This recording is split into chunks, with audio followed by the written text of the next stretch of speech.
the player for them to do with as they see fit, but they didn't own his contract. The French club owned the contract. That's the problem.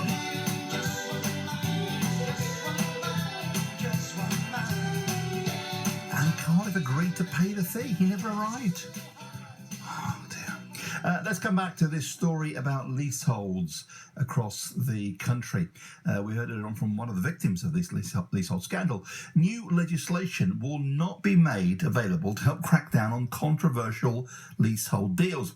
Speaking at the Housing, Communities and Local Government Committee, the Housing Minister, Heather Wheeler, dismissed claims of mis-selling toxic leasehold deals and said fresh legislation would trigger a horrendously expensive wave of compensation claims.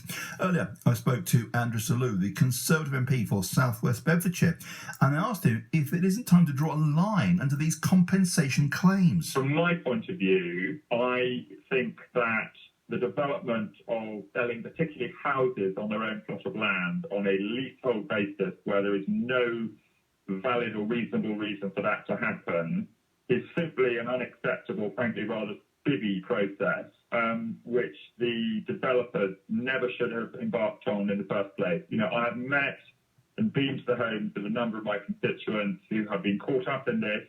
They've often, as first-time buyers, have been pressurised by the lawyers' in-house developers to sign up saying this is totally normal, it won't be a problem.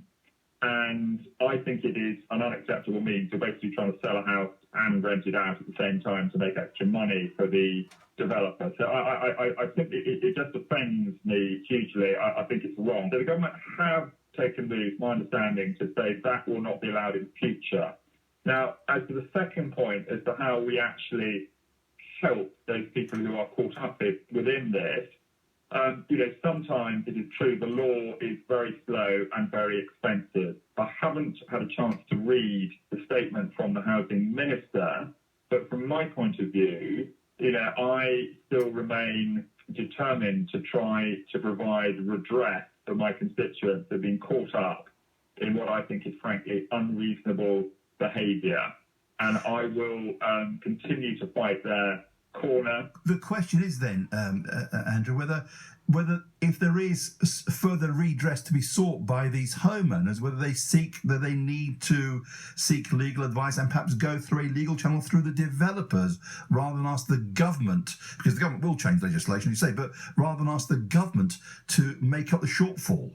I'm not a lawyer, so I'm not qualified to give legal advice, but as a Member of Parliament, I would want this to be as simple, quick and straightforward as possible to provide redress.